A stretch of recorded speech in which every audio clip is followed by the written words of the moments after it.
धन कृपाल गुरु राजेंद्र महाराज के प्रवचन। इंसान होने के नाते यह हम सबके लिए महत्वपूर्ण है कि हम एक सच्चे इंसान बने, ऐसा इंसान बने जो प्रभु हमें बनाना चाहते हैं।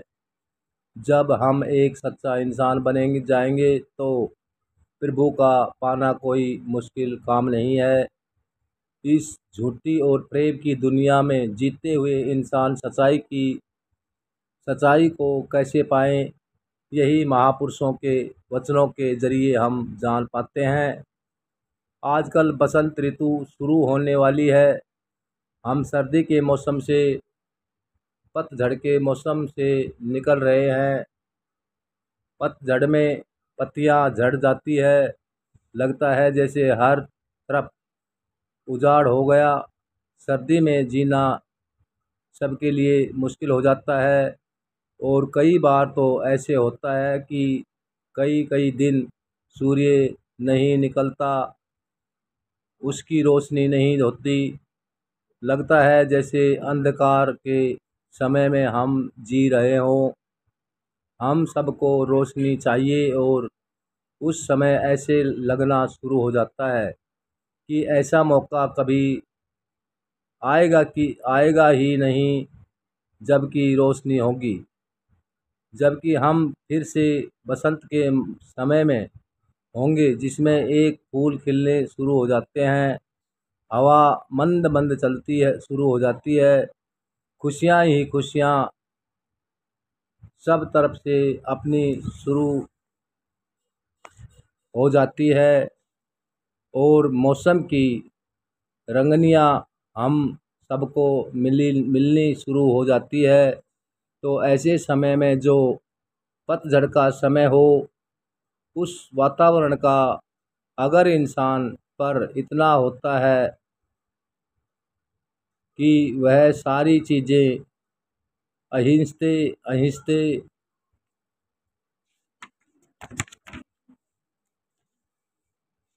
करनी शुरू कर देता है। किसी चीज़ में उसको मज़ा नहीं आता। सर्दी इतनी होती है कि सब कुछ काम करने को दिल नहीं करता, लगता है कि कंबल ओढ़कर सो जाएं। लेकिन जैसे ही मौसम बदलता है, इंसान बाहर निकलना चाहता है और वातावरण का मज़ा लेना चाहता है। तो यह जो शेर संत दर्शन जी ने कहा है, इसमें उन्हें पतझड़ का उदाहरण लिया है।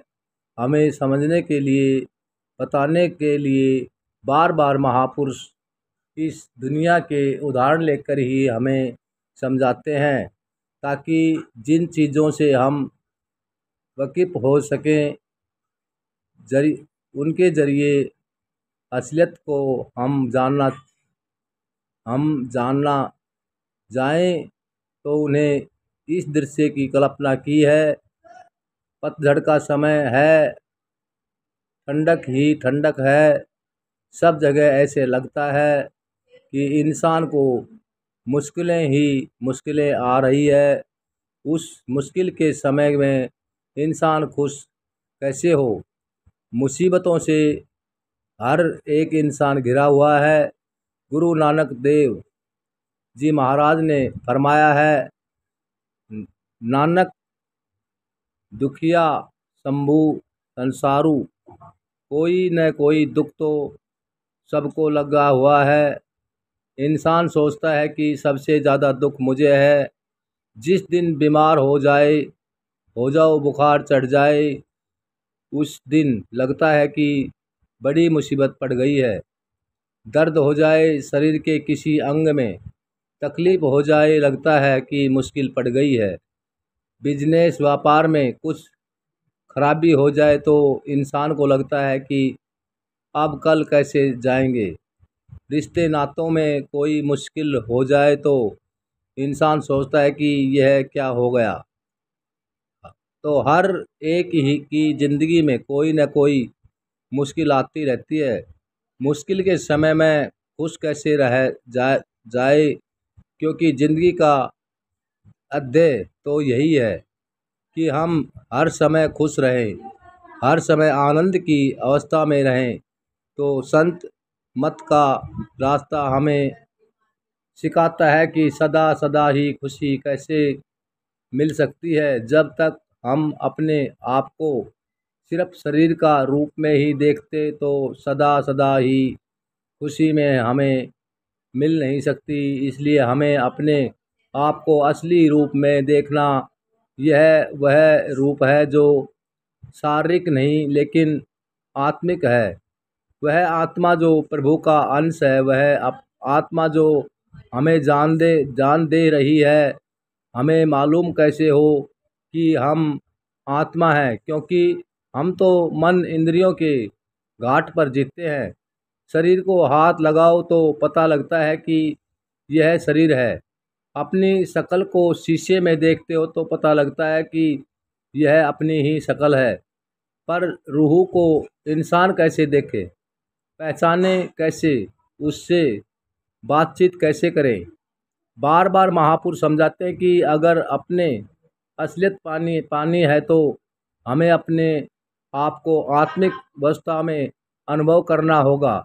जो रूहानी रास्ता है, जब तक इस रास्ते को कोई दिखने वाला मिले तब तक यह मिलता ही नहीं।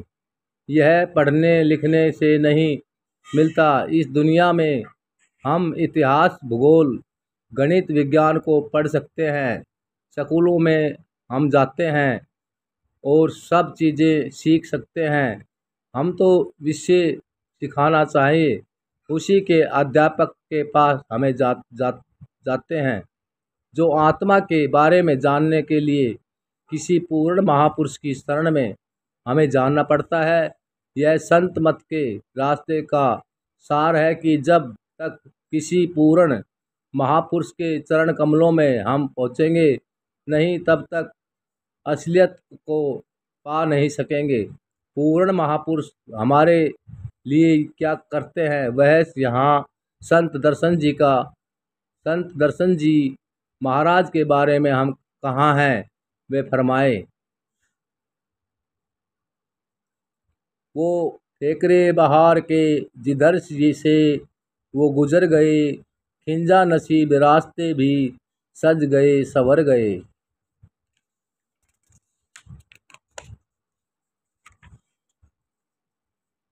वे मस्त बहार की शक्ल थे, उनका आना बहार के भरपूर था। जहाँ से भी वे गुजरे, जहाँ तक भी उनकी नज़र पहुँची, वहाँ बहार की बहार आ गई। इसलिए बार बार महापुरुष समझाते हैं कि जब किसी पूर्ण महापुरुष की नज़र हम पर पड़ती है तो उससे हमें क्या मिलता है, यह हमारी समझ से बाहर है। एक बार किसी संत दर्शन जी महाराज से यह प्रश्न किया कि आप बाहर जाते हैं तो आपकी नज़र सब जगह पड़ती है, पेड़ पौधों पर भी पड़ती है, पत्तों पर भी पड़ती है, जानवरों पर भी पड़ती है, तो उससे क्या फ़र्क पड़ता है? तो उन्होंने अपने अंदाज में बताया कि जब हुजूर बाबा सावन सिंह जी महाराज ने चोला छोड़ा तो संत कृपाल सिंह जी महाराज ने उसे कहा कि आप पता कीजिए कि कितने भाई बहनों को नामदान की देना मिली है। तो सब रजिस्टर सवेग देखकर संत दर्शन जी महाराज संत कृपाल सिंह जी महाराज के पास पहुँचे कि 1,25,000 लोगों को हुजूर ने नामदान की देना मिली है। तो संत कृपाल सिंह जी महाराज ने फरमाया कि ये तो वो है जिन्हें औपचारिक रूप से औस्त्याल नाम की देन मिली है। कितने लाख जीव ऐसे होंगे जिनका उद्धार हुजूर की नज़रों के जरिए हो गया होगा कि पेड़ पर उनकी नज़र पड़ी तो उसे फिर मानव जीवन मिल जाएगा। किसी जानवर पर उनकी नज़र पड़ी, वह फिर मानव जीवन में आ जाएंगे। उनको जो यात्रा है वापस प्रभु में मिलने की, वह शुरू हो जाएगी। इसलिए यहाँ संत दर्शन जी महाराज फरमाते हैं।